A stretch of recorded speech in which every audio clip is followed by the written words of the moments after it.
guys, welcome back to my channel. My name is Heather and today we're here to do the Christmas book tag. I know tags kind of trend in and out on social media, but I think they're so fun and they get us to talk about the books that we love or don't love in a way that we normally wouldn't by asking very specific and targeted questions.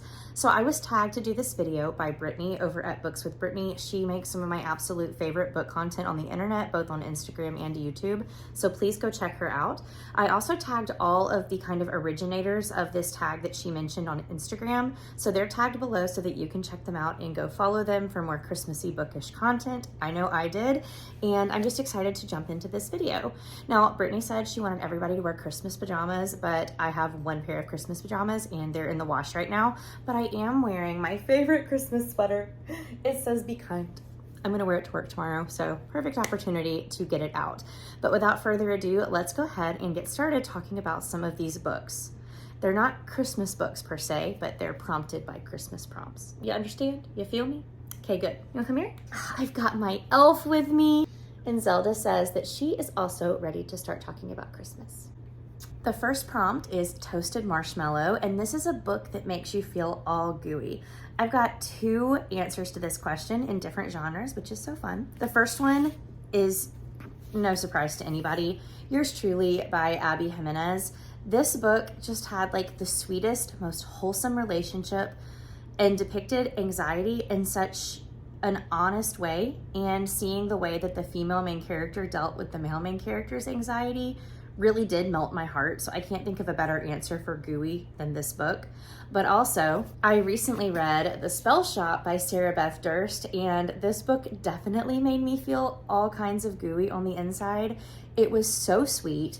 The relationship, not only between the love interest, but also all of her friends and her companions and her colleagues, really did just absolutely warm my heart.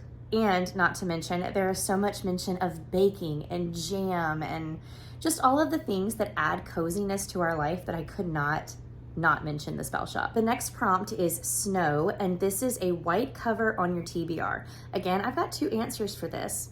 Go me. The first one I'm going to talk about is a book I have had on my TBR for literally years, and that is The Blade Itself by Joe Abercrombie. I was talking in Patreon 2 days ago, I think, about this book and this author specifically, so I think a couple of the members and I are going to start reading this series together at some point soon, but I have yet to get into this very grim, dark world, but I would definitely say that the cover is white and I own the book, so it's on my TBR. The other one is a book that's at school, and I got it for a book club last year and didn't end up reading it, but that would be Cleopatra and Frankenstein by Coco Malors. Definitely a white cover, and the more I am around book people, the more I hear this book recommended.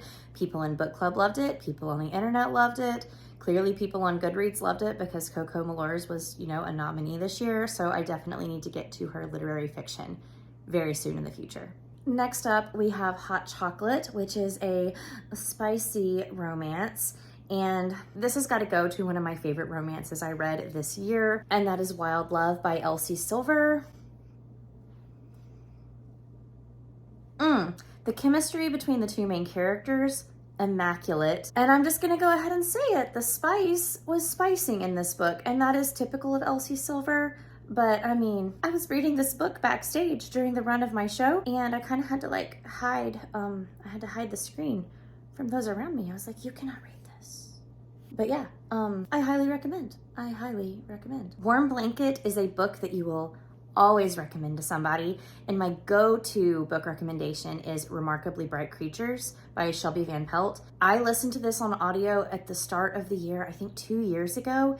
I can't go for long periods of time without thinking about this book and how much I love octopi now, how much this book centers on connections between people and nature and animals. It was such a sweet and pure and wholesome book, and like it makes me get emotional thinking about it. So this is always my go-to recommendation because I feel like it could appeal to a wide variety of readers. This book is not difficult to understand. You're going to find a character that you relate with, and whether you're into literary fiction or fantasy or mystery, I feel like it's got very subtle elements of so many different genres that it could work for so many different people.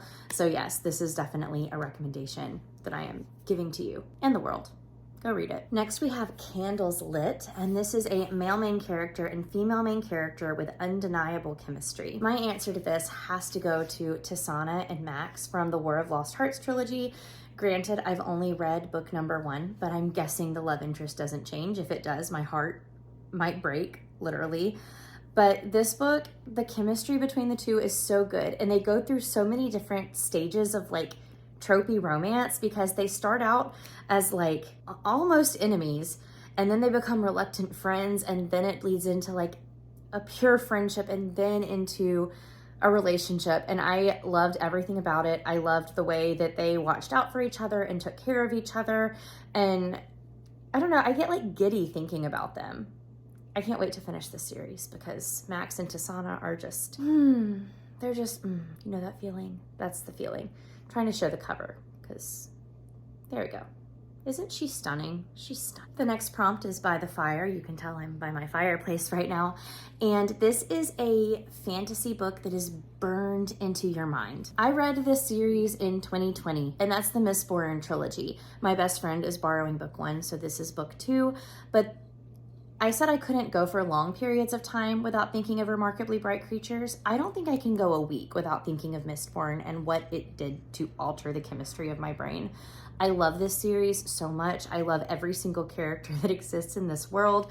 I know Brandon Sanderson isn't for everyone, but when I tell you, like, I just want you to try the series and give it a chance, I am obsessed with it. I cannot wait till the day that I get to reread it. I love this series with my whole entire heart. Speaking of Mistborn, that is a Mistborn poster right there of Luthadel. I love Mistborn with my whole heart. It is living room decor, right? Okay. Next we have Christmas tree lights, and this is a fantasy world that you would love to live in. My answer is going to be so stereotypical and cliche, but it has to be Hogwarts. Hogwarts at a peaceful time, Hogwarts at a calm time, where I can just exist as a happy little Hufflepuff, going to eat in the Great Hall and playing on the Quidditch team and studying for my owls and, you know, sitting in the common room with my fluffy cat. That's the Hogwarts that I want to live in. I want to go to Hogsmeade on the weekends with my friends and get a butterbeer. I just want to live in that world. I want to learn the spells. I want to meet all of the magical creatures. And, you know, as an adult, I could still go there because I am a teacher. I work in education. I could be a Hogwarts professor, and then I would never get to leave Hogwarts, and that would just be magical. Like in every sense of the word, right? It would be magical. And the last prompt is Woolly Socks, and this is an author that is an auto by author for you, and this is so easy for me. My auto by author is Frederick Bachman, without a doubt. There is not a single person in the world who can write in a way that makes me feel seen and understood better than Frederick Bachman, which is crazy because none of these books are about, you know, single 30-year-old women that are teachers just living their day-to-day life. None of these books come close to being about that, but I still feel like he is writing about me. Isn't that crazy that an author can do that? He writes literary fiction in a way that is so quippy, but deep and heartfelt, and you fall in love with his characters that are from all different stages of life. You fall in love with his characters that have different beliefs and viewpoints than you. He writes in a way that makes the world more empathetic, and I think that that is what we all need. I've got to finish the Beartown trilogy. Made me sob, immediately watched the Tom Hanks movie afterwards. And I continually go back to this being my favorite book of all time. I'm so excited. He's got a new release this year. He's got a short story I've got to get to. I just cannot say enough good things about Frederick Bachman and what he has honestly done for my life. That's a big statement, but thank you, Frederick Bachman. My goodness, wow. I have tagged some people down in the comment section below. I'm sure it would mean the world to them if you would go check every single person that I linked and tagged out. But if you see this video and you just want to do it, go ahead and do it, and make sure you tag me because I would love to see it. As always, guys, my social media is linked down below. I'd love to be friends with you here on YouTube or on any of your social media platforms. Thank you so much for continuing to support my videos, and I will see you in another video very soon. Bye, guys.